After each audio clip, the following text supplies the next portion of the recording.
లోకాల చీకట్లు బోకార్పరవిచంద్ర దీపాల గగనాన త్రిప్పేడయా లక్షలాదిగనున్న నక్షత్రముల నెల్ల నేలరాల్పకమింట నిలిపేడయా ఉన్నాడయా దేవుడున్నాడయా. ఈ దారుని చక్రమిరుసు లేకుండగా ఎల్లవేళల త్రిప్పుచున్నాడయా. ఈ దారుని చక్రమిరుసు లేకుండగా ఎల్లవేళల త్రిప్పుచున్నాడయా. జీతభత్యము లేక ప్రీతితో మనకెప్పుడు గాలికై సురటీలు త్రిప్పేడయా. ఉన్నాడయా దేవుడున్నాడయా. కన్నులకు కనిపింపకున్నాడయా. కన్నులకు కనిపింపకున్నాడయా. ఉన్నాడయా దేవుడున్నాడయా. మహాశివరాత్రి పర్వదినాలను పురస్కరించుకొని శివతత్వాన్ని అధ్యయనం చేస్తూ ఉన్నాము. బ్రహ్మేంద్ర స్వాముల వారు ఇచ్చినటువంటి తత్వాన్ని ఆధారంగా చేసుకొని అధ్యయనం చేస్తున్నటువంటి అంశము ఓం నమ శివాయ. ఆరక్షరములతో ఆరంభమాయనే ఉయ్యాలా. రక్షకుడు చిన్మయుడు తొట్టి లోపల తాను ఊగుచూనున్నాడే ఉయ్యాల. ఊగుచూనున్నాడే ఉయ్యాల. ఓం నమ శివాయ. ఆరక్షరములతో ఆరంభమాయనే ఉయ్యాల. మన్ను నీరు అగ్నివాయువులతో 4 కోళ్ళు గావించనే ఉయ్యాల. అష్టదిక్కులు వేగి సృష్టి లోపల తాను ఊగుచూనున్నాడే ఉయ్యాల. ఊగుచూనున్నాడే ఉయ్యాల. నులక 25 పంచభూతంబుల మాయతో అల్లెనే ఉయ్యాల. తెలుపు ఎరుపు నలుపు పసిడి వన్నెల పట్టు పరుపు గావించెని ఉయ్యాల. తెలుపు ఎరుపు నలుపు పసిడి వన్నెల పట్టు పరుపు గావించెనే ఉయ్యాల. పరుపు గావించెనే ఉయ్యాల. నులక 25 పంచభూతంబుల మాయతో అల్లెనే ఉయ్యాల. విశ్వవ్యాపకుడై ఉన్నటువంటి భగవంతుడు అందరి శరీరముల లోపల 20 తత్వాలతో చేరి ఉన్నటువంటి ఈ దేహం శరీరం లోపల సర్వేశ్వరుడు శయనించి ఉన్నాడు, కొలువై ఉన్నాడు అన్నటువంటి అంశాన్ని మనకి తత్వం ద్వారా ప్రబోధిస్తూ ఉన్నారు. 20 తత్వాలు స్థూల దేహ పంచకరణగా చెప్పినప్పుడు 20 తత్వాలతో ఉన్నటువంటిది స్థూల దేహము, 19 తత్వములు కలిగి ఉన్నటువంటిది సూక్ష్మ దేహము.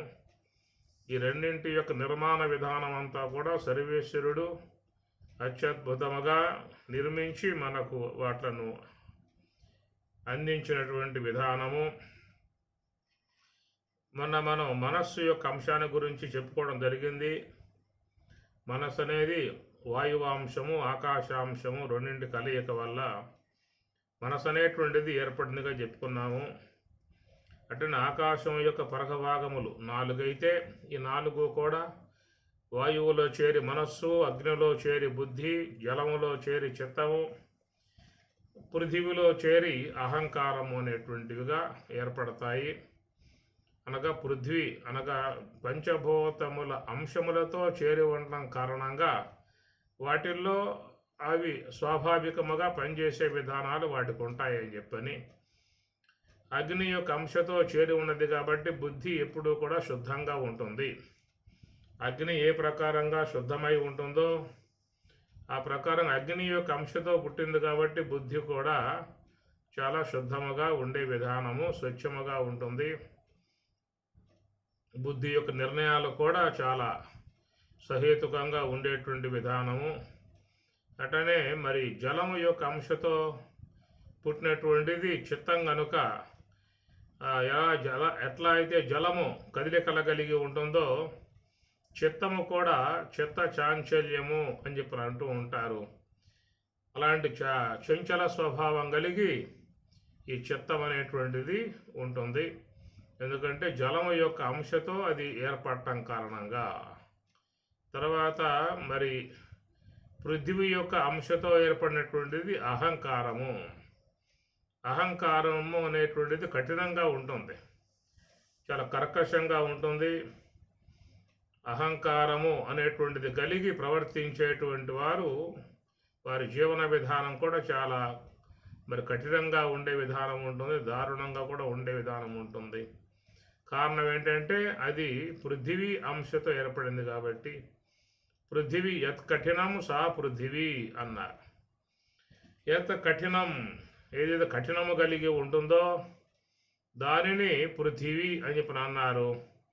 మరి ఈ ప్రకారంగా పృథ్వీ అనేది బాగా ఘనీభవించిన పదార్థము, అది కఠినముగా ఉండేటువంటిది కాబట్టి ఆ పృథ్వీ యొక్క అంశతో ఏర్పడటం కారణంగా అహంకారం కూడా ఆ ప్రకారంగా కారుణ్యం లేకుండగా, కనికరం లేకుండగా, దయ లేకుండగా ప్రవర్తించేటువంటి విధానము ఈ అహంకారం అనేది కలిగి ఉందంటే కారణం దాని యొక్క పుట్టుక స్థానం పృథివీతో సంయోగమై పుట్టింది కాబట్టి దాని స్వభావాలు అహంకారమునందు వచ్చి కూర్చున్నాయన్నమాట. ఈ ప్రకారంగా మరి ఈ నిర్మాణ విధానాలుగా ఉన్నటువంటివి ఈ 4 ఉపాధులు. అంతఃకరణం అనేది ఆయా సందర్భాలను బట్టి ఉపాధులు ధరిస్తూ ఉంటుందన్నమాట. 20 తత్వాలు కలిగి ఉన్నటువంటి యొక్క అంశాలని ఉపాధులుగా చెప్పుకోవాల్సి వస్తుంది. ఆ ఉపాధులలో ఉన్నటువంటిది ఈ అంతఃకరణం, అది ప్రవర్తించేటువంటి విధానము. కాబట్టి ప్రకారంగా ఈ 4 కూడా వాటి స్వభావాలు, పంచభూతముల స్వభావములు పొంది ఉన్నాయి. పరక భాగాలు మాత్రం ఆకాశమే. ఆకాశము 2 అయ్యను అన్నారు. ఆ రెండింట్లలో మరి మిగతా అర్ధభాగము 4 భాగములయ్యను. ఈ 4 భాగములో కూడా వాయువులో చేరి ఒకటి మనస్సు అయ్యింది, ఒకటేమో అగ్నిలో చేరి బుద్ధి అయ్యింది, ఒకటేమో జలములో చేరి అది చిత్తం అవుతుంది, మరొకటి పృథివీలో చేరి అహంకారం అయింది. కనుక ఎందువల్ల ఇట్లాగే ప్రవర్తించటము అని చెప్పానంటే ఆ పంచభూతముల అంశములు వీటిల్లో చేరి ఉన్నాయి కాబట్టి. మనో చాంచల్యము అన్నాం. ఎందువల్ల మనస్సులో చాంచల్యం ఉండటం కారణం ఏంటంటే అది వాయువు తత్వముతో అది పుట్టింది కాబట్టి ఎప్పుడు కదిలే విధానం కలిగి ఉంటుంది. కాబట్టి ప్రకారంగా గమనించినట్లయితే మనలో ఏర్పడ్డటువంటివన్నీ కూడా అంతఃకరణాదులు ఇలాంటి స్వభావము కలిగి ప్రవర్తించేటువంటివిగా ఉంటాయి. అయితే దాంట్లో అంతఃకరణంలో పడ్డటువంటి సంస్కారాలు కూడా వీటి స్వభావాలకు కొంత తోడవుతూ ఉంటాయి. మనం లోకంలో ఆచరించే సమస్త కార్యముల సంబంధమై ఉన్నటువంటి ముద్రలు మరి అంతఃకరణంలో చేరతాయి కాబట్టి అంతఃకరణంలో చేరినటువంటి ఆ సంస్కారములు మరి సాత్విక సంస్కారాలుగా ఉన్నట్లయితే దానికి బుద్ధికి బాగా సహాయపడే అవకాశం ఉంటుంది. ఎందువల్ల అంటే అగ్ని అంశతో బుద్ధి పుట్టింది కాబట్టి అంటే ఆ బుద్ధికి ఈ సాత్విక సంబంధమై ఉన్న సంస్కారాలు చక్కగా తోడై వాళ్ళలో వ్యవహారం కూడా మంచిగా ఉండే అవకాశం ఏర్పడుతుంది.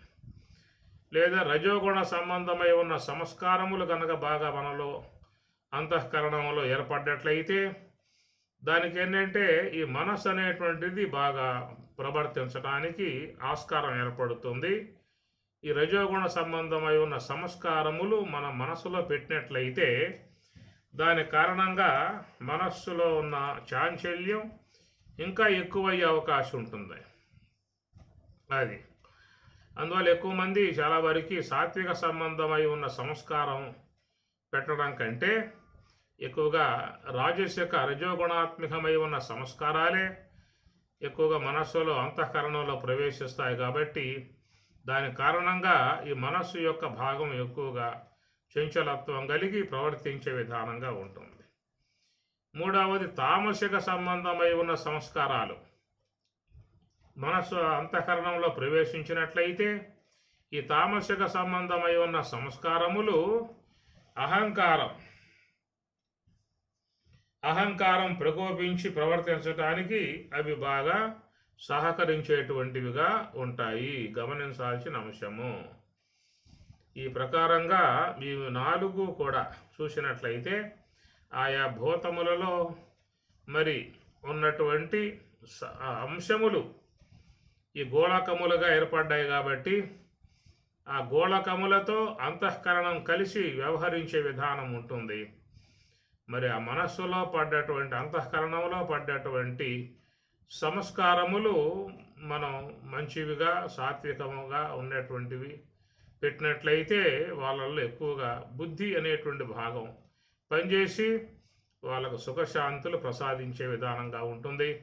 నిశ్చల జీవితము, నిర్మల జీవితము, ప్రశాంత జీవితము, ఆనందకర జీవితాన్ని అది అందించే అవకాశం ఏర్పడుతుంది బుద్ధి యొక్క అంశంలో జీవించినట్లయితే.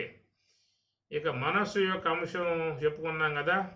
రజోగుణాత్మక సంస్కారములు బాగా పెరిగినట్లయితే దాని కారణంగా ఈ మనస్సు అనేటువంటి భాగం వ్యవహరించేదిగా ఉంటుంది. అందువల్ల బాగా రజస్సు అనేది చంచలత్వానికి మార్గం. మనస్సులో కూడా మరి వాయువాంశం ఉంది కాబట్టి ఈ రజోగుణం అనే సంస్కారాలు ఈ వాయువాంశముతో తోడై ఎప్పుడు కూడా కదిలికలుగా చంచలించే స్వభావంతో ప్రవర్తించే విధానం అనేది ఏర్పడుతుంది.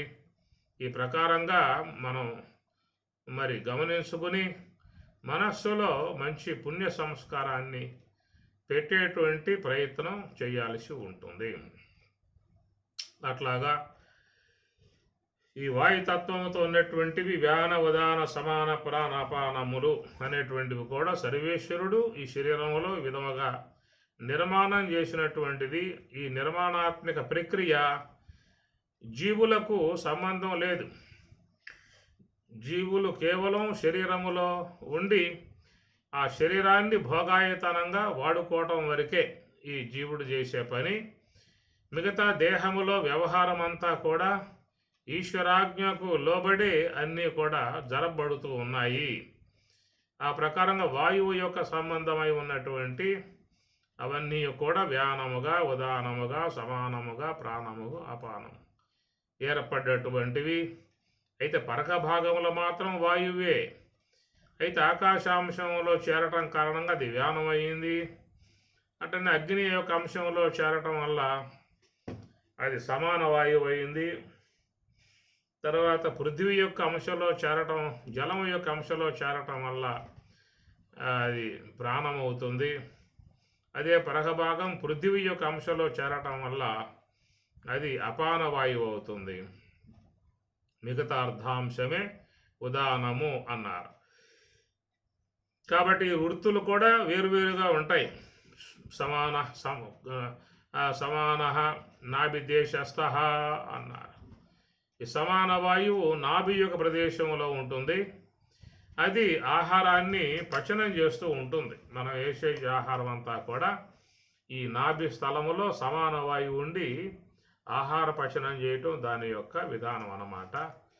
పచనం అయిన తర్వాత దాన్ని అన్ని నాడులకు, అన్ని శరీర ధాతువులకు రసాయన చర్యలు పంపించే విధానముగా చేసేది వ్యానవాయువు అనే. ఎందుకంటే వ్యానవాయువు అనేది ఆకాశం యొక్క అంశతో ఏర్పడింది కాబట్టి వ్యానః సర్వ శరీరగః అన్నారు. శరీరమంతా కూడా ఈ వ్యానవాయువు అనేటువంటిది వ్యాపించి ఉంటుంది.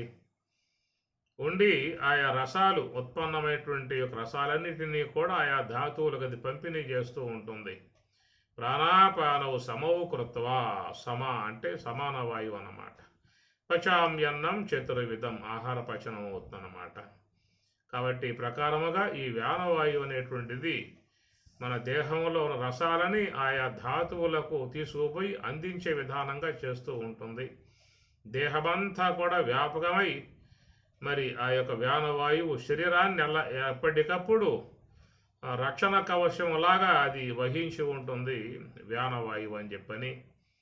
మరి ఉదాన కంఠదేశస్థ అన్నారు. ఉదాన వాయువు కంఠమునందు ఉండి ఏమన్నా పలకాలి అని చెప్పనంటే, శబ్దములు బాగా పటుత్వముగా రావాలని చెప్పనంటే అది వ్యానవాయువు ఉదాన వాయువు యొక్క సహాయం ఉండాలండి.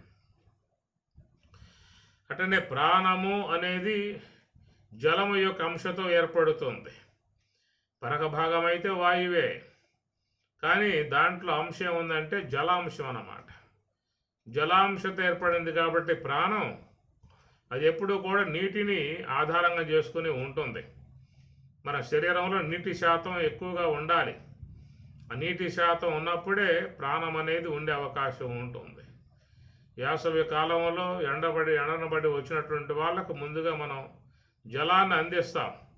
ఎందుకంటే ప్రాణము అనేటువంటి జలం మీద ఆధారపడి ఉంటుంది కాబట్టి జలాంశంతో పుట్టడం కారణంగా అట్టి మరి ఆ ప్రాణం అనేది చక్కగా శరీరంలో మరి నీటి యొక్క శాతముతో చేరి రక్తాన్ని శుద్ధం చేస్తూ ఉంటుంది. ఇది ఈ ప్రాణశక్తి రక్తాన్ని శుద్ధం చేస్తూ ఉండే విధానము ప్రాణశక్తి. తర్వాత అపాన వాయువు అనేది అపాన ఉదస్థానే అపాన, కాబట్టి పాయుస్థలములో అపాన వాయువు ఉంటుంది. అది వ్యర్థ పదార్థాలని బయటికి పంపించే విధానముగా అది చేసేటువంటి పని. మన శరీరములో జరిగేటువంటి యొక్క ప్రక్రియ చాలా అద్భుతమైనటువంటి ప్రక్రియ. మనకు తెలిసి కేవలం ఒక ఆవగింజ శాతమే. దానికి తెలియాల్సినటువంటి యొక్క అంశం చాలా ఉన్నాయి. వాయువుల ద్వారా జరిగేటువంటి పనులు దేహములో ఎంతో అద్భుతమైనటువంటి యొక్క విధానముగా ఉండి శరీరాలకు ఇవి ఆధారంగా ఉన్నాయి. మన శరీరం అనేటువంటిది పవిత్రముగా, మంగళకరముగా, పూజ్యవంతముగా, తేజోవంతముగా ఉన్నది అని చెప్పనంటే ఈ వాయువు యొక్క కారణంగానే. శరీరంలో వాయువు యొక్క భాగాలు లేకపోయాయా అని చెప్పనంటే ఈ శరీరం పతనమైపోతుంది, ఈ శరీరం శిథిలమవుతుంది, చివరికి మట్టిలో మట్టి అయిపోయే పరిస్థితి ఏర్పడుతుంది. 100 ఏండ్ల కాల పర్యంతం కూడా తేజోవంతముగా, మంగళకరముగా, పూజ్యవంతముగా ఉండటం కారణం ఏంటంటే దీంట్లో వాయువులు చేస్తున్నటువంటి సేవ. మనకు సాధారణంగా ఎవరికి కూడా ఏమీ తెలియదు. ఇది ఆకలయ్యిందా, భోంచేశామా, నిద్ర వచ్చిందా, పడుకున్నామా, మనకు తెలిసినటువంటి యొక్క అంశాలు ఎంతవరకే. కానీ ఆ శరీరంలో జరుగుతున్నటువంటి అద్భుతమై ఉన్నటువంటి ప్రక్రియ తత్వజ్ఞానులు వారు చక్కగా దర్శించి మనకు సాంఖ్యశాస్త్రం యొక్క అంశం ద్వారా వారు తెలియజేయటం జరిగింది. కపిల భగవానుల వారు తన తల్లి దేవహూతి ఆమెకు ఈ సాంఖ్యశాస్త్రాన్ని బోధిస్తాడు. దాన్ని సాంఖ్య దర్శనము అని చెప్పని అంటారు. కనుక ఆయన చెప్పినటువంటి అంశమే ఈ సాంఖ్యశాస్త్రం. ఆయన చెప్పి ఉండకపోతే మనకి ఇవన్నీ కూడా తెలిసే అవకాశాలు లేవు. అట్లనే యోగం యొక్క దర్శనం పతంజలి మహర్షి ఆదిశేషాంశగా ఉన్నటువంటి పతంజలి మహర్షి యోగతత్వాన్ని చెప్పటం కారణంగా మనకు యోగం యొక్క అంశం మీద మాట్లాడుకోవడం జరుగుతూ ఉన్నది. ఆయన యోగతత్వాన్ని చెప్పి ఉండకపోతే మనకి యొక్క యోగం యొక్క అంశమే లేదు. కనుక యోగ శాస్త్రం ద్వారా ఆయన యోగతత్వాన్ని బోధించాడు. దాన్నే పరమాత్మ కూడా భగవద్గీతలో చూపించాడు. ఈ ప్రకారంగా యోగతత్వం ఆయన బోధించాడు. సాంఖ్యాన్ని శ్రీమన్నారాయణుడు కపిలావతారముగా వచ్చి ఆయన బోధించినటువంటి యొక్క అంశము. కపిలుడు చెప్పినటువంటి ఆ సాంఖ్యమును అధ్యయనం చేసేటువంటి వారికి ఈ తత్వ విషయమంతా కూడా క్షుణ్ణంగా అర్థమయ్యే అవకాశము ఉంటుంది. అందువల్ల మన శరీరములో సర్వేశ్వరుడు ఏర్పాటు చేసినటువంటి అంశాలను వాళ్ళు జ్ఞానం ద్వారా దర్శించి మన ముందు వాటిని ఆవిష్కరింపజేశారు, చక్కగా ప్రవేశింపజేశారు. అందువల్ల మన శరీరములో మరి అంతరేంద్రియములు అనేటువంటి విషయాలు చెప్పుకున్నాం. తర్వాత వాయువు యొక్క సంబంధమై ఉన్నటువంటి ప్రాణవాయువులు, అవి 5 రకములుగా మన దేహంలో ఉండి ఎల్లవేళలా శరీరాన్ని కాపాడుతూ ఉన్నాయి.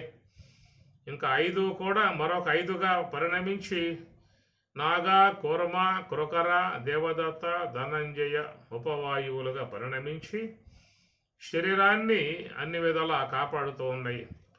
ఉదర కోశంలో పేరుకుని ఉన్నటువంటి యొక్క చెడు గాలులన్నీ కూడా ఆవలింత ద్వారా బయటకు పోస్తూ ఉంటాయి.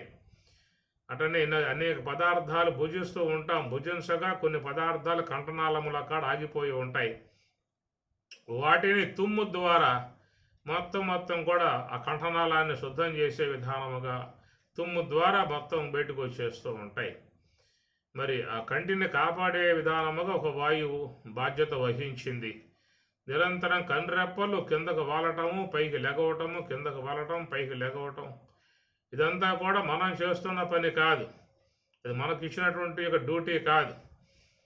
ఎందుకంటే సర్వేంద్రియానాం నయనం ప్రధానం అన్నారు. సర్వేంద్రియానాం, అన్ని ఇంద్రియాల కంటే నయనం ప్రధానం, నేత్రం చాలా ముఖ్యమై ఉన్నటువంటిది అన్నమాట. ఎందుకంటే నేత్రం లేకపోయిందా అంటే మరి మానవ జీవితం అంధకార బంధనం అయిపోతుంది. ఎవడు ఏ పని సవ్యంగా చేసుకునే అవకాశాలు ఉండవు, ఎక్కడికి పోయే అవకాశాలు ఉండవు, ఎక్కడికి తిరిగే అవకాశాలు ఉండవు. గడపద చెప్పండి, కళ్ళు లేకపోతే వాకిలు దాటి బయటికి పోయే అవకాశాలే ఉండవు. మరి ఇంట్లో ఉందామా అంటే ఇంట్లో ఉన్నా కానీ వాటికి వీడు అడ్డం పడటం తప్ప అక్కడ కూడా ఏవి కూడా సొంతంగా ఏ పనులు చేసుకునే అవకాశాలు ఉండవు. అందువల్ల నేత్రములు చాలా ప్రధానమైనటువంటి ఇంద్రియాలలో నేత్రములు చాలా ముఖ్యమైనవి ఇప్పుడు అన్నారు. అలాంటి ఆ నేత్రాలను కాపాడటం అనేటువంటి బాధ్యత ఒక ఉపవాయువు తీసుకున్నది. అందువల్ల ఆ రెప్పల యొక్క మాటు నుంచి సన్నటి జలధార ప్రసరింపజేస్తూ ఎప్పటికప్పుడు కంటి మీద పడేటువంటి ధూళి కణాలని రెప్పలు తుడిసివేస్తూ కంటిని భద్రంగా కాపాడుతూ ఉన్నటువంటి బాధ్యత సర్వేశ్వరుడు వాటికి అప్పజెప్పాడు. ఉపవాయువులలో ఉన్న ఒక వాయువుకి సర్వేశ్వరుడు ఆజ్ఞాపించి ఎప్పుడూ కూడా వాడి కన్నులను కాపాడుతూ నేత్రాలు కాపాడుతూ ఉండు అని ఈ ప్రకారంగా కన్నురెప్పలు పెట్టి ఎప్పుడు కూడా కంటి మీద పడేటువంటి ధూళిని తుడిసివేస్తూ భద్రపరుస్తూ ఉన్నటువంటి విధానం రెప్పలు. అవి ఎప్పుడు కిందకి పైకి వాలుతూ ఉండటం అనేటువంటిది ఒక వాయువు చేస్తున్నటువంటి పని. ఇట్లా చూస్తే మనం గమనించినట్లయితే మన శరీరములో అన్నీ కూడా సర్వేశ్వరుని యొక్క ఆజ్ఞకు లోబడే పనిచేస్తున్నటువంటి విధానం. మనం కేవలం నేను దేహం అంటాం, నాది దేహం అంటాం, నా శరీరం చాలా అందంగా ఉందని చెప్పి అనుకుంటూ ఉంటారు, ఏవేవో భావించుకుంటూ ఉంటారు. ఆ విధముగా ఉండటానికి గల కారణం సర్వేశ్వరుని యొక్క ఆజ్ఞ చేత పనిచేసేటువంటి శరీరంలో పనిచేస్తూ ఉండటం కారణంగా మనం వ్యవహరిస్తూ ఉన్నాం, సంచరిస్తూ ఉన్నాం, ఇస్తూ ఉన్నాం, పుచ్చుకుంటూ ఉన్నాం, నడుస్తూ ఉన్నాం, గమనం చేస్తూ ఉన్నాం. ఇట్లా మనం మన యొక్క జీవన విధానం చేసుకుంటూ ఉన్నాము అని చెప్పనంటే మనం కేవలం నిమిత్త మాత్రముగా ఉన్నటువంటి వారమే.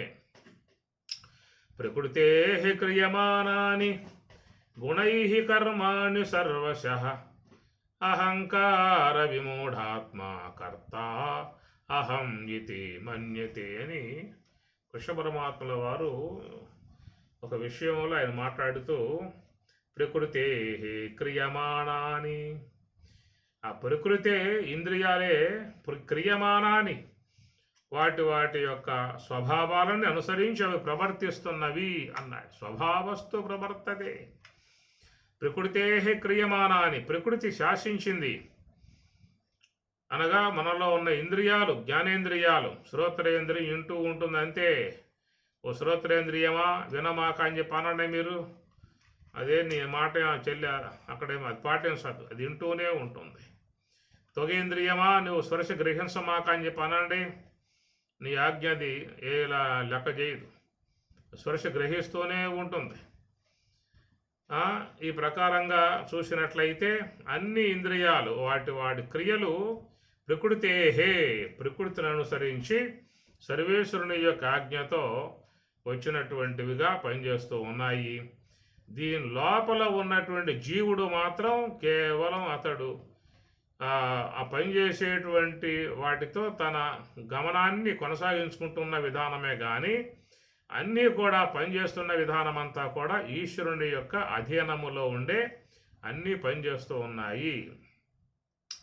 జ్ఞానేంద్రియములు పనిచేసే విధానము కానీ, కర్మేంద్రియములు పనిచేసే విధానము కానీ, ప్రాణవాయువులు పనిచేసే విధానము కానీ అన్నీ కూడా సృష్టి క్రమం అనుసరించి అవన్నీ ప్రవర్తిస్తున్నవి. స్వభావస్తు ప్రవర్తతే స్వామి చెప్పిన మాట.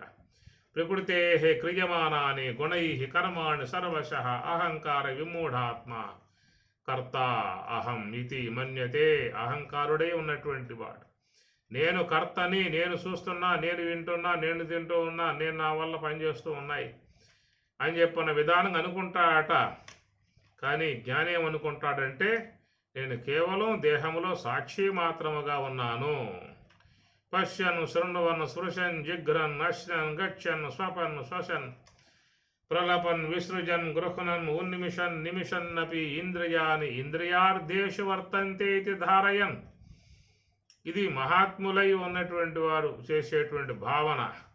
పశ్యన్ శృణ్వన్ స్పృశన్ జిఘ్రన్ అశ్నన్ గచ్చన్ స్వపన్ శ్వసన్ ప్రలపన్.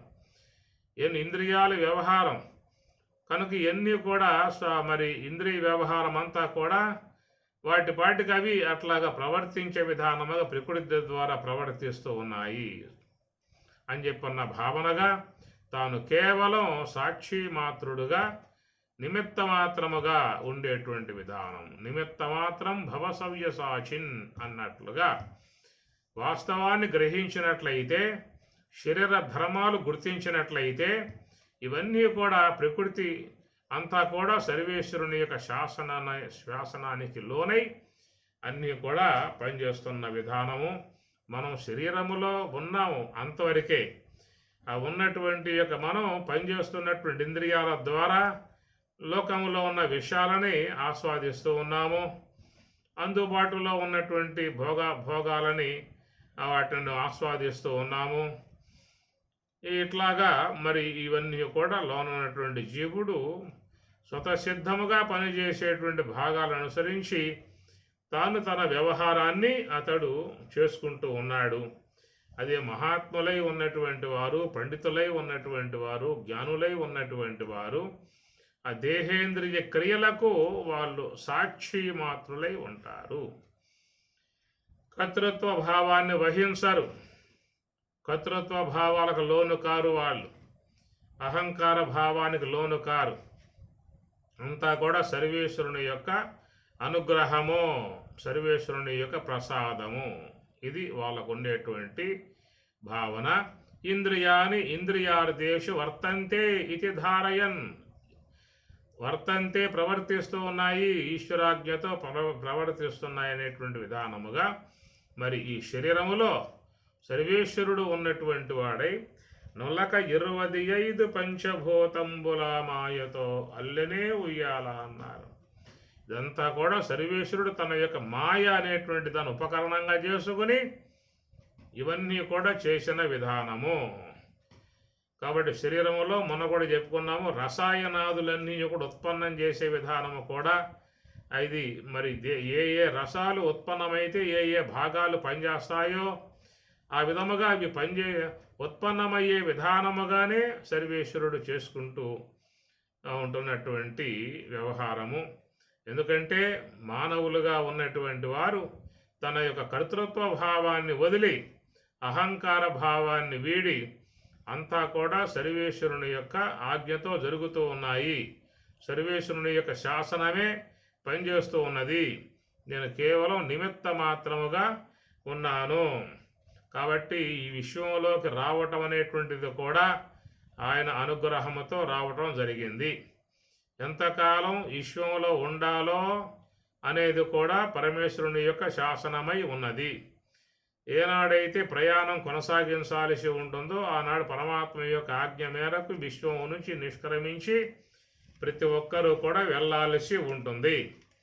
కనుక రావాలి అన్నా ఆయన ఆజ్ఞయే, లోకంలో ఉండాలి అన్నా ఆయన ఆజ్ఞయే, చివరికి తనువు విడిచిపెట్టి వెళ్ళిపోయే విధానము కూడా సర్వేశ్వరుని యొక్క ఆజ్ఞయే. దాన్ని తప్పించుకునే అవకాశం అనేటువంటి ఏమీ కూడా ఉండవు అనేటువంటిది గమనించినట్లయితే, జ్ఞాని దేహేంద్రియ కర్మలకు ఆయన సాక్షిగా ఉంటాడు. కాబట్టి మీకు చర్మ శ్లోకముగా వాళ్ళు చెప్పింది కూడా అదే. రామానుజాచార్యుల వారు భగవద్గీతలోని 18వ అధ్యాయంలో వచ్చేటువంటి చర్మ శ్లోకాన్ని దాన్ని చివరి శ్లోకముగా చెప్పుకొచ్చారు. సర్వధర్మాన్ పరిత్యజ్య మాం ఏకం శరణం రజ, అహం త్వా సర్వపాపేభ్య మోక్షయిష్యామి, మా శుచః ఏడవమాక, మోక్షయిష్యామి, సర్వ పాపాల నుంచి నేను విముక్తిని చేస్తూ ఉన్నాను, నాలో కలిపేసుకుంటూ ఉన్నాను, జీవ బ్రహ్మైక్యమును కలగజేస్తూ ఉన్నాను. సర్వధర్మాన్ పరిత్యజ్య మాం ఏకం శరణం రజ అనేటువంటి శ్లోకం చాలా సాధకులకు మంచిగా జ్ఞానభావాన్ని పొందేటువంటి శ్లోకం అది.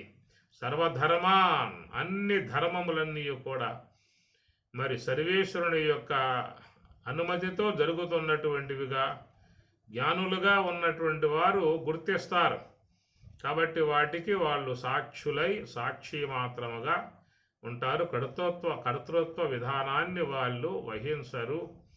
ఈ ప్రకారముగా 125 పంచభూతంబుల మాయతో అల్లెనే ఉయ్యాల.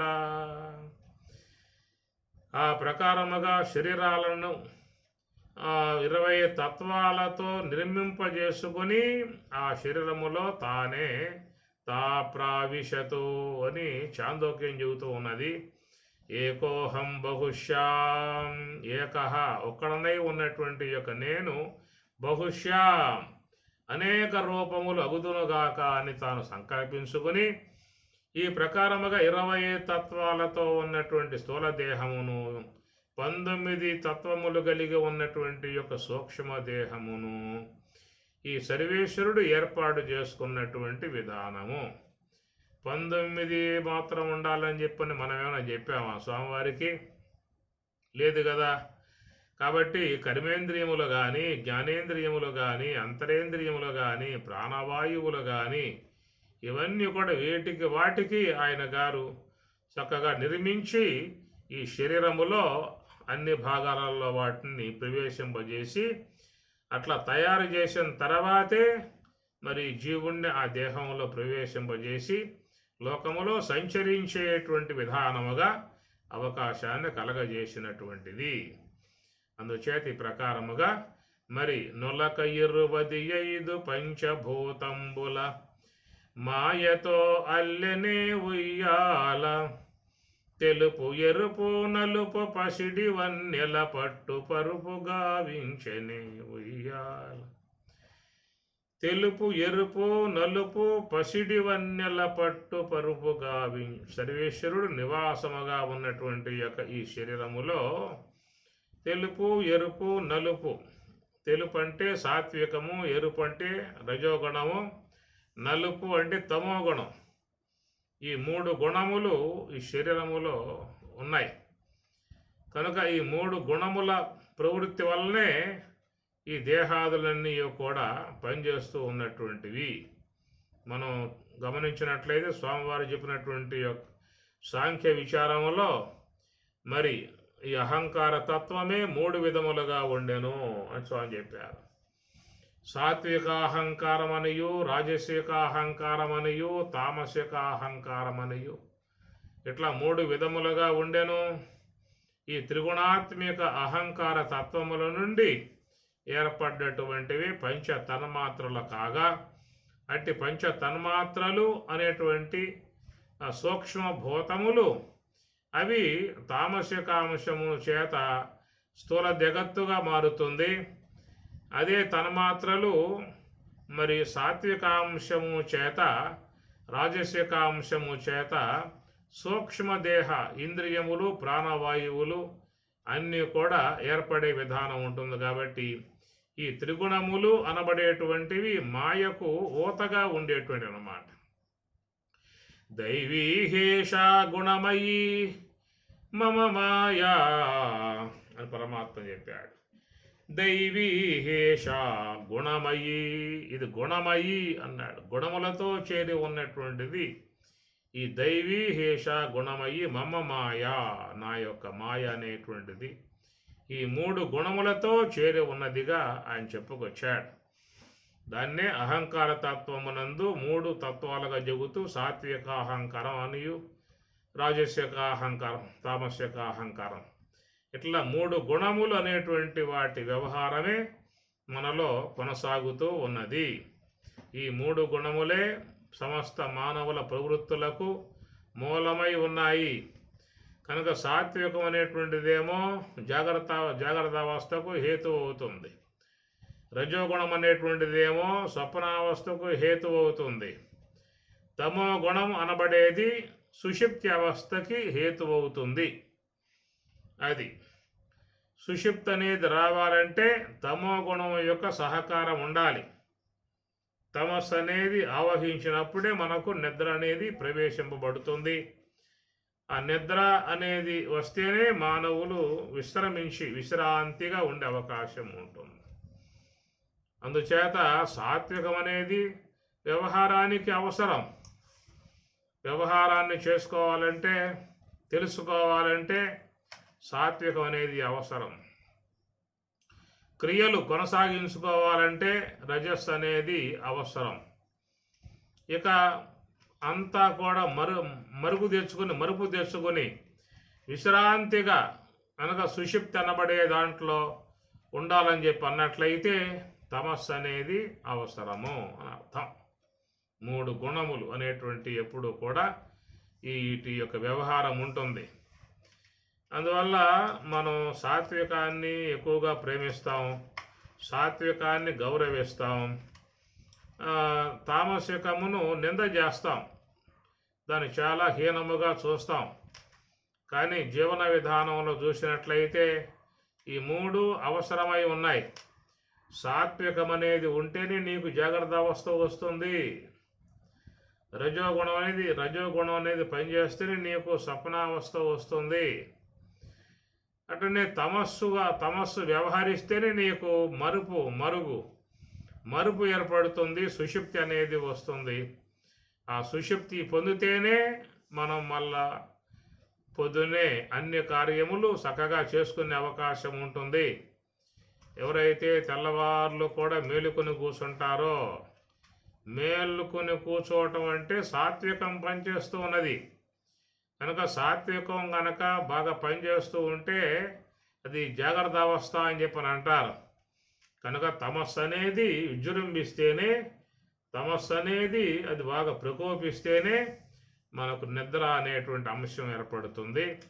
దాని ద్వారా అంతా మరిచిపోయి ఏమీ తెలియకుండా ఉండేటువంటి ఆ తెలియనితనానికి పోయి అక్కడ విశ్రాంతిగా ఉండి ఆత్మ యొక్క శక్తిని పెంపొందింపజేసుకుని తిరిగి మరల ప్రొద్దున్నే శక్తివంతులమై సామర్థ్యం కలిగి, ఇంద్రియ పాటవం కలిగి, శరీరం కూడా మంచి సౌష్ఠవం కలిగి, శక్తి కలిగి మళ్ళీ జాగ్రత్త అవస్థలోకి పొద్దున్నే అందరూ కూడా ప్రవేశిస్తుంటాం. కారణం ఏంటంటే తమస్సు అనే దాని యొక్క అనుగ్రహం వల్ల మనం సుషుప్తి అవస్థను పొందటం అనేటువంటిది జరుగుతుందన్నమాట.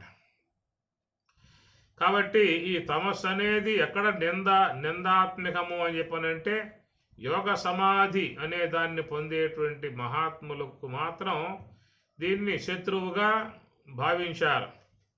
ఏమి జ్ఞానినః శత్రువత్తో, అది స్వరూపానుభవాన్ని పొందే విషయంలో మాత్రము శత్రువుగా భావించారే కానీ లోక వ్యవహారం చేస్తూ ఉన్నటువంటి యొక్క వాళ్ళకి ఈ తమస్సు అనేది చాలా నిద్రకు ఉపకరించేటువంటి యొక్క అంశము. అందువల్ల మానవులు తమ క్రియా వ్యవహారం చేయాలంటే ఈ 3 గుణాలు అనేటువంటివి ఆవశ్యకత. సాత్వికం అనేదేమో ఇంద్రియాలు బాగా పనిచేస్తూ తెలుసుకునే విధానంగా ఉంటాం. రజోగుణము అని చెప్పనంటే మనస్సులో ఉన్నటువంటి సంస్కారములు చక్కగా వ్యవహరిస్తూ స్వప్న లోకాలలో తేలియాడేటువంటి విధానం రజోగుణమైతే, ఇక అన్నీ కూడా మర్చిపోయి జాగ్రత్త అవస్థ లేక స్వప్నావస్థ లేక అన్నింటినీ కూడా మరి జడం చేసుకుని కేవలం అన్కాన్షియస్ తెలియనితనానికి నిద్రకు వెళ్ళిపోయే విధానముగా తమస్సు అనేది మనకి సహకరిస్తుంది. తమస్సు సహకరించకపోయిందా తెల్లవార్లు కూర్చోవాల్సి వస్తుంది, నానా తంటాలు పడే విధానం ఏర్పడుతుంది. ఈ ప్రకారముగా లోక వ్యవహార విధానములో ఈ 3 గుణములు అనేటువంటివి మరి సర్వేశ్వరుని యొక్క ఆయన వ్యవహారానికి సహకరించేవిగా ఉన్నట్లుగా స్వామివారే చెప్పిన మాట. దైవీహేషా గుణమయీ మమ మాయా అన్నాడు. ఈ మాయ అనేది చక్కగా వ్యవహరించి సమస్త లోకాల వ్యవహారం కొనసాగించాలని చెప్పన్నట్లయితే గుణమయి ఈ 3 గుణములు అనబడేటువంటివి అవసరము. అట్లా త్రిమూర్తులు చూసుకున్నట్లయితే వాళ్ళు కూడా ఈ 3 గుణాలనే వాళ్ళు వాడుకుంటూ ఉన్న విధానము. సాత్వికం ప్రధానముగా ఉన్నటువంటి దేవత విష్ణువు అన్నారు. రజోగుణం ప్రధానముగా ఉన్న దేవత బ్రహ్మదేవులు వారుగా చెప్పారు. తమోగుణం ప్రధానముగా ఉన్నటువంటి దేవత రుద్రుడు శివుడు అన్నారు. అయితే మిగతా గుణాలు లేవా అని చెప్పని కాదు. ఈ విష్ణువు అని చెప్పి అన్నప్పుడు రజస్సు తమస్సు 2 గౌనంగా ఉంటాయి, సాత్వికం ముఖ్యంగా ఉంటుంది, ఆయనలో బాగా పనిచేస్తుంది. అంటే బ్రహ్మదేవుని యందు రజోగుణం ముఖ్యముగా ఉంటుంది, సాత్వికం తామసికం 2 కూడా గౌనంగా ఉంటాయి, అముఖ్యంగా ఉంటాయి. అటనే శివుని యందు రుద్రుని యందు తమస్సు అనేది ముఖ్యముగా ఉంటుంది, ఇక రజస్సు సాత్వికం గౌనంగా ఉంటాయి. అవి ఉన్నప్పుడే వాళ్ళ వ్యవహారం చేసే విధానం ఏర్పడుతుంది. బ్రహ్మదేవుణ్ణి సృష్టికర్త అన్నారు. ఈ సృష్టి కార్యం చేయాలంటే ఆయనకు రజస్సు కావాలి. ఈ రజోగుణాన్ని ఉపకరణంగా చేసుకుని ఆయన సృష్టి కార్యాన్ని చేస్తున్న విధానము. అదే ప్రకారంగా శ్రీమన్నారాయణుడు సాత్వికం అనే గుణాన్ని ఉపకరణంగా చేసుకుని సమస్త విశ్వాన్ని కూడా అన్ని విధాల ఆయన గారు కాపాడుతూ ఉన్న విధానం. అందువల్ల విష్ణువు పోషణకర్త అన్నారు. ఈ పోషణ విధానం అంతా కూడా సాత్వికం యొక్క అధీనములో ఉన్నది. సాత్వికం వల్లే పోషణ అనేది జరుగుతుంది. కాబట్టి ఈ సాత్విక గుణాన్ని ఉపకరణంగా చేసుకున్న స్వామి శ్రీమన్నారాయణుడు అని అంటారు. ఇక తమో గుణాన్ని ఉపకరణంగా చేసుకున్నటువంటి ఆయన రుద్రుడు పరమశివుడు తమస్సుని ఉపకరణంగా చేసుకున్నాడు. ఎందుకంటే లయింపజేయటానికి తమస్సు కావాలి, లయకర్త పరమశివుడు లయకర్త అని చెప్పి అన్నాం కదా.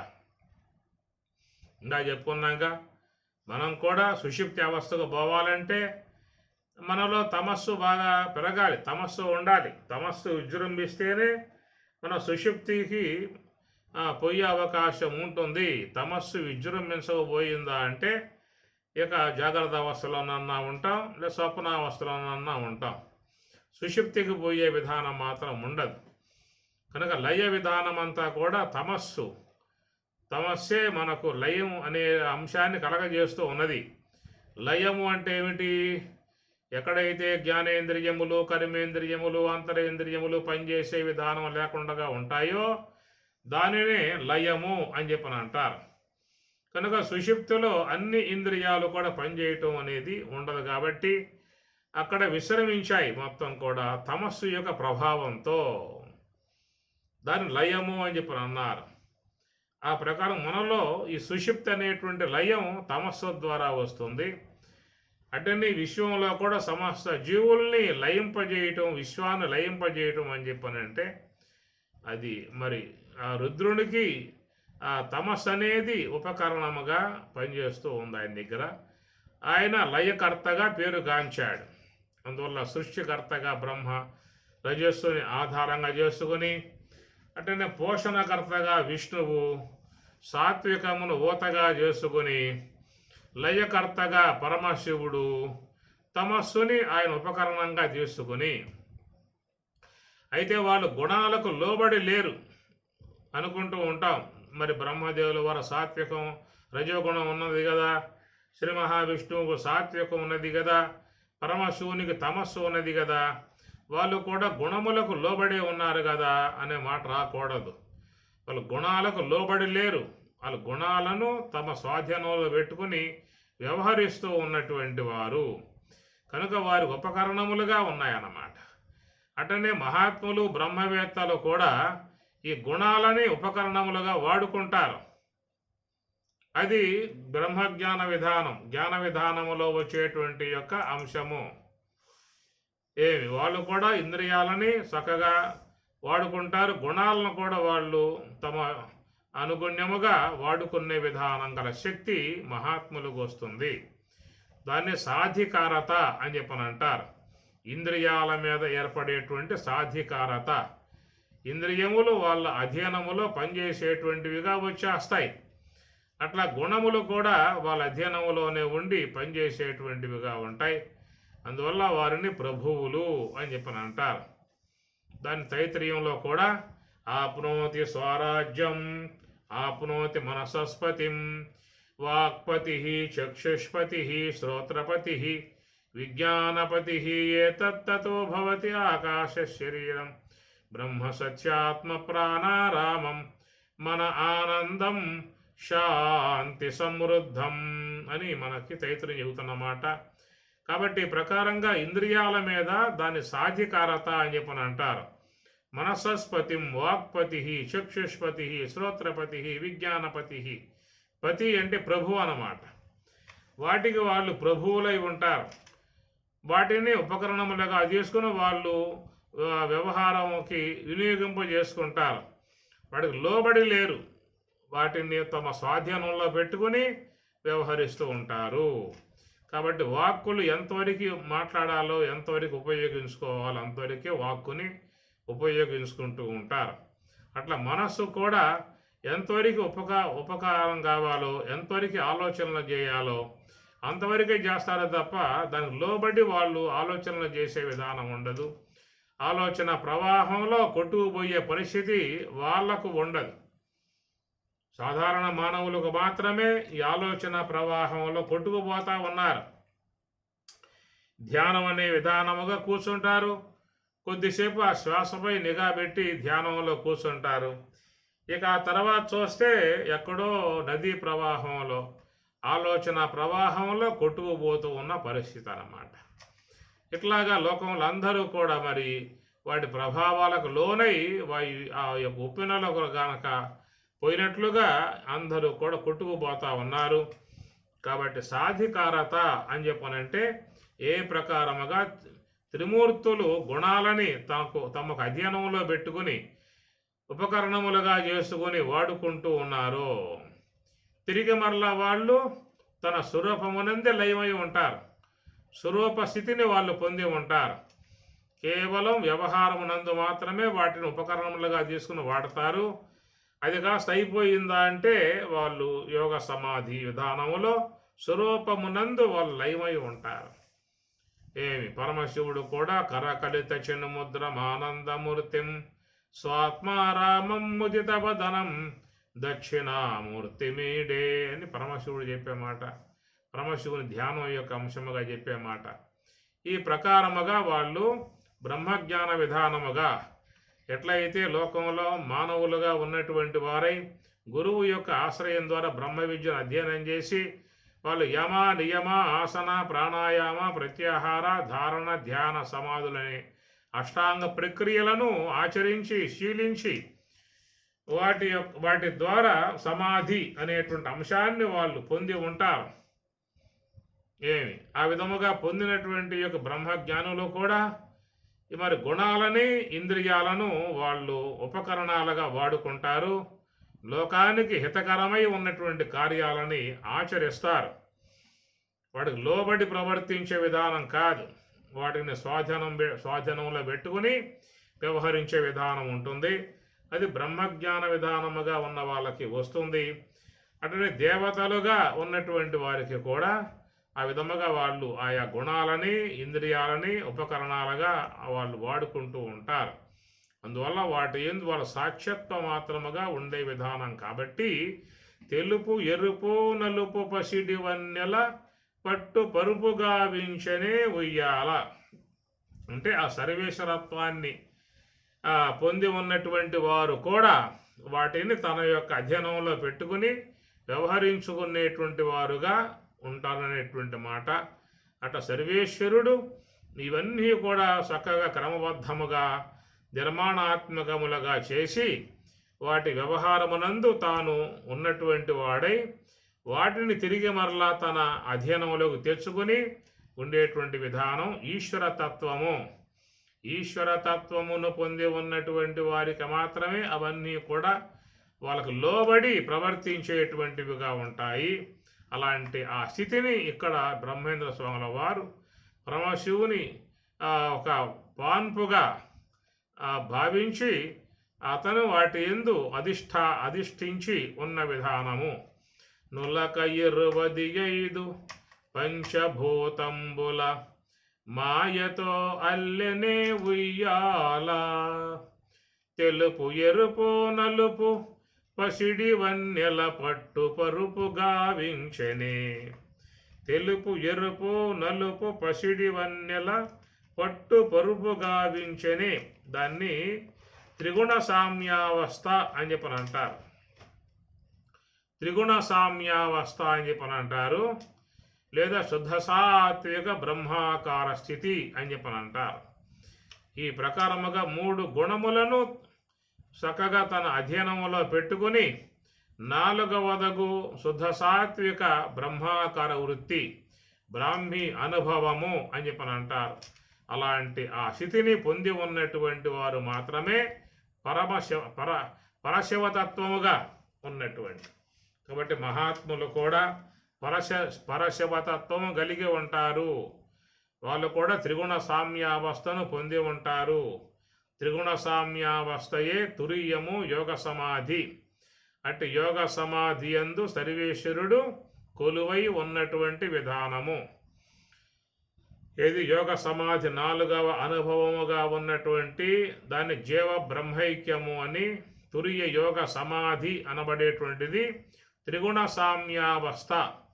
ఆ త్రిగుణ సామ్యావస్థలో వారు యోగ నిద్ర పరవశులై ఆ 3 గుణాలను కూడా పొరుపుగా పట్టు పొరుపుగా చేసుకుని వాటి యందు వాళ్ళు చక్కగా శయనించి యోగామృతాన్ని వాళ్ళు సేవిస్తూ ఉంటారు.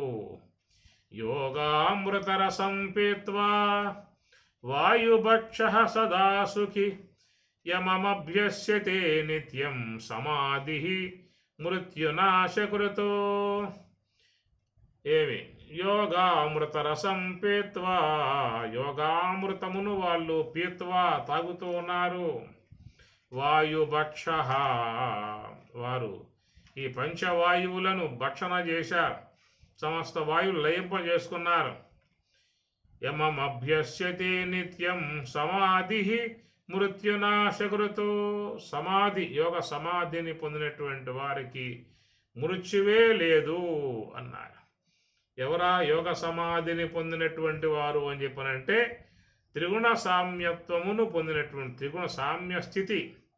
దాన్నే మరి ఆ యొక్క నులక ఎరుపు తెలుపు నలుపు పసిడి వన్నెల పట్టు పరుపు గావించుకుని ఉన్నటువంటి ఈశ్వర తత్వము 3 గుణాలకు అధికారిగా 3 గుణాలను చక్కగా తన యొక్క పట్టు పరుపుగా పరుసుకుని దాని యందు యోగ సమాధి యోగ నిద్రలో శయనించి ఉన్నటువంటి పరశివతత్వమును ఇక్కడ మనకు బ్రహ్మేంద్ర స్వాముల వారు చక్కగా వర్ణన చేస్తూ ఉన్నారు. మన్ను నీరు అగ్ని వాయువులతో 4 కోళ్ళు గావించనే ఉయ్యాల. అష్టదిక్కులు వేగి సృష్టి లోపల తాను ఊగుచూనున్నాడు ఉయ్యాల. నులక 25 పంచభూతంబుల మాయతో అల్లెనే ఉయ్యాల. తెలుపు ఎరుపు నలుపు పసిడి వన్నెల పట్టు పరుపు గావించెనే ఉయ్యాల. పరుపు గావించెనే ఉయ్యాల. ఓం నమ శివాయ ఆరక్షరములతో ఆరంభమాయనే ఉయ్యాల. రక్షకుడు చిన్మయుడు తొట్టి లోపల తాను ఊగుచూనున్నాడే ఉయ్యాల, ఊగుచూనున్నాడే ఉయ్యాల. ఓం నమ శివాయ ఆరక్షరములతో ఆరంభమాయనే ఉయ్యాల. రేపటి అంశము అండపిండము రెండు ఆ తట్టు ఈ తట్టు దిండ్లు గావించనే ఉయ్యాల. రెయ్యి పవలు రెండు స్తంభములు గావించి బయలు దూలము చేసి ఉయ్యాల, బయలు దూలము చేసి ఉయ్యాల. ఓం నమ శివాయ ఆరక్షరములతో ఆరంభమాయనే ఉయ్యాల. ఓం సహనావతు సహనౌ భునక్తు సహ వీర్యం కరవావహై తేజస్వినావధీతమస్తు మా విద్విషావహై. ఓం శాంతి శాంతి శాంతి. హరి ఓం తత్సతు.